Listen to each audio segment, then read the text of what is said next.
नमस्कार दोस्तों, जय जोहार। मैं कौशल तिवारी और बिहनिया संध्या में आपका स्वागत है।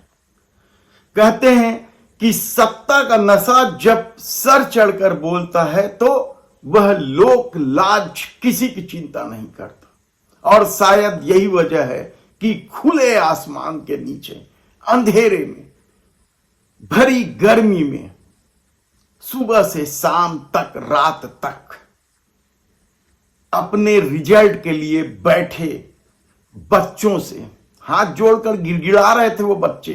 जब गृह मंत्री विजय शर्मा पहुंचे, उन बच्चों से गृह मंत्री विजय शर्मा ने दो टूक कह दिया कि इसके लिए वे उत्तरदायी नहीं है। अभी मैं उत्तरदायी नहीं हो भाई, अभी मैं उत्तरदायी नहीं हो भाई। आप विभाग में जाओ, बड़े अधिकारी हैं, सबसे पूछो, बताओ सर जी चयन करना है आप लोग करो। तो फिर किस लिए गृह मंत्री बने हैं, यह सवाल पूछना चाहिए। और क्यों उत्तरदायी नहीं है वे? पिछले 6 सालों से वे बच्चे भटक रहे हैं अपने रिजल्ट के लिए। पूरा मामला एसआई भर्ती का है। हमने पहले भी बताया था कि किस तरीके से एसआई भर्ती की परीक्षा हो गई, इंटरव्यू हो गए। लगभग 950 बच्चों की नौकरी लगनी है, लेकिन नतीजे घोषित नहीं किए जा रहे हैं।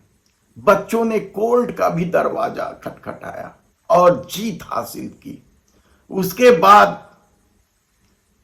पिछले महीने जब एक गृह मंत्री विजय शर्मा से मिलने गए थे तो उन्होंने 15 दिन का आश्वासन दिया था। और तब उन्होंने नहीं कहा था कि वे उत्तरदायी नहीं है, वे जिम्मेदार नहीं है। लेकिन कल जब बच्चे फिर बैठ गए गृह मंत्री के बंगले के सामने, तो विजय शर्मा 2 बार पहुंचे। एक बार पहले चर्चा हुई, बच्चों ने अपनी बातें रखी। उसके बाद विजय शर्मा अपने आकाओं से फोन मिलाते हुए, बात करते हुए वहीं सिविल लाइन में चले गए। एसपी भी साथ में थे।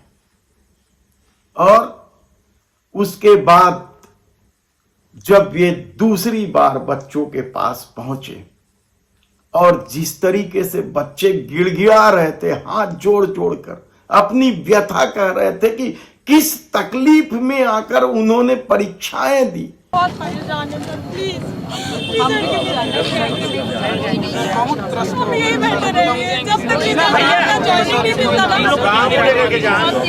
पंद्रह दिन से यहाँ है सर। 15 दिन बाद जाके हम लोग फिर बोलेंगे कि आप 15 दिन बोले करके, तो घर में क्या बोलेंगे सर? 15 दिन में बताइए यार।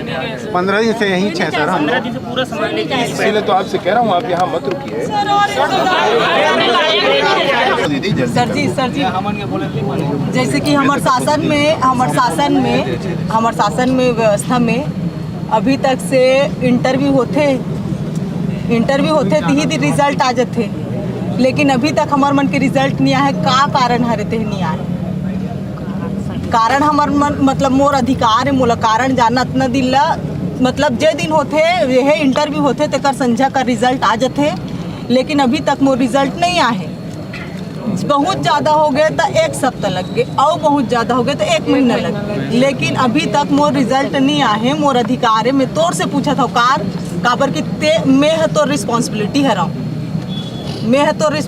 हराऊँ और मोर जो 5 जन जो नहीं है भर्ती मेंबर है, जो हेड हरे हमन सबो जनों का रिस्पॉन्सिबिलिटी हरा। वही दिन रिजल्ट आते। आज तक के भारत शासन के भी अभी तक के नियम है कि रिजल्ट आते, अभी तक ला काबर नहीं आए। इतना जितना जो लोग उठा था ना, सब बकवास, कुछ मतलब नहीं है। बस मोला कारण बताते जो अल्लाह काबर नहीं आए। और अब परिणाम के लिए किन किन तकलीफों का सामना करना पड़ रहा है, लेकिन विजय शर्मा ने 2 टूक कह दिया। अरे कैसे है तेना आप पूछ सकत हो विभाग जाकर के, ओला ओकर बार भी मैं उत्तरदायी नहीं हो भाई। आप विभाग में जाओ, बड़े अधिकारी हैं, सबसे पूछो, बताओ सर जी। यानी आप सोचिए कि इस डबल इंजन की सरकार किस तरीके से चल रही है। बलौदा बाजार में इतनी भयावह घटना हो जाती है, एसपी कलेक्टर कार्यालय आग के हवाले कर दिए जाते हैं, लेकिन जिम्मेदारी कौन, यह बवाल मचने के बाद तय की जाती है कि एसपी कलेक्टर जिम्मेदार है, उनको निलंबित कर दिया जाए। खुद गृह मंत्री विजय शर्मा के गृह क्षेत्र लोहाराडीह में पुलिस प्रताड़ना से मौत हो जाती है। खुद एसपी खड़े होकर मासूम बच्चों और महिलाओं को पिटवा रहे हैं। वह एसपी आज भी है नौकरी पर, है ना हैरानी की बात। जिम्मेदारी तय नहीं की जाती, और जब कांग्रेस छत्तीसगढ़ बंद का ऐलान करती है उसके बाद एसपी कलेक्टर को सिर्फ हटाया जाता है। अभी भी निलंबन नहीं किया गया है। तब जिम्मेदारी किसकी है इस सरकार में? क्या इसी तरीके से सरकार चलती है कि रोते बिलखते बच्चों को दो टूक कह दिया जाए कि मैं उत्तरदायित्व तो नहीं हूं इन सबके लिए, रिजल्ट कब आएगा, और उसके बाद 2 हफ्ते का समय भी दिया जाता है? यह किस तरीके की सरकार चल रही है? हैरानी की बात तो यह है कि उन मासूम बच्चे जिन्होंने पूरा जीवन इस नौकरी के लिए अपना होम कर दिया, उन वे मां बाप जिन्होंने पता नहीं कहां से पैसे का जुगाड़ किया होगा, उन्हें 2 टूक कह दिया जाए कि मैं उत्तरदायित्व नहीं। यदि गृह मंत्री गृह विभाग के कामों के लिए उत्तरदायित्व नहीं है तो कौन उत्तरदायित्व है? यदि उत्तरदायित्व अफसरों का ही है तो फिर मंत्री क्यों है?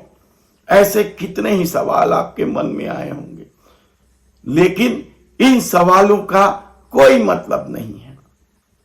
जिस तरीके से सरकार चल रही है किसी भी क्षेत्र में, आप देखिए कि क्या कुछ नहीं हो रहा है। पाठ्य पुस्तक निगम की ही बात कर लें, जो कबाड़ में रद्दी के भाव बेच दी गई थी इस सत्र की किताबें, और बच्चों को किताबें नहीं मिल रही है। बच्चे रो रहे हैं कि उन्हें किताब नहीं मिल रही, उन्हें किताब दिया जाए। और कार्रवाई के नाम पर केवल लिपापोती।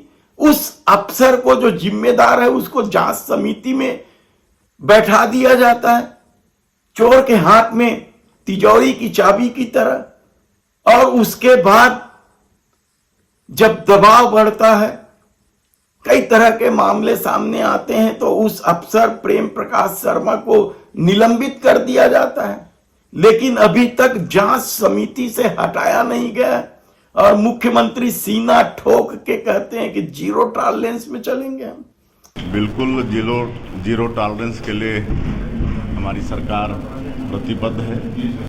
यानी जिम्मेदारी किसी की है नहीं। कानून व्यवस्था की स्थिति बदतर होते जा रही है। खुलेआम हम विस्तार से बताएंगे आपको कि किस तरीके से न्यायालय के आदेश की अवमानना हुई है झांकी विसर्जन के दिन। यानी आप सोचिए कि लोग मर रहे हैं उस डीजे की आवाज की वजह से, न्यायालय तक को हस्तक्षेप करना पड़ा है, और खुलेआम डीजे बज रहे हैं इस शहर में, और उस पर भी गृह मंत्री बेशर्मी से कहते हैं कि त्योहार में बाजा गाजा नहीं बजेगा तो क्या होगा। डीजे बजना है, उसमें कोई बात नहीं, थोड़ा जो कोर्ट ने कहा है उस रूल का फॉलो करना है, लेकिन डीजे कैसे नहीं बजेगा भाई? भगवान का त्योहार है तो डीजे तो बजेगा। और कांग्रेस के बड़े नेता भूपेश बघेल भी राजनीति करते, यानी आप सोचिए कि छत्तीसगढ़ को किस हाल में ले जाने की कोशिश हो रही है। क्या ये लोगों को छत्तीसगढ़ में नहीं रहना है? क्या छत्तीसगढ़ की चिंता नहीं करनी चाहिए? किस तरीके से बच्चे रो रहे थे, और किस तरीके से गृह मंत्री कह रहे हैं कि उनका उत्तरदायित्व नहीं। ये स्थिति है इस डबल इंजन की सरकार की।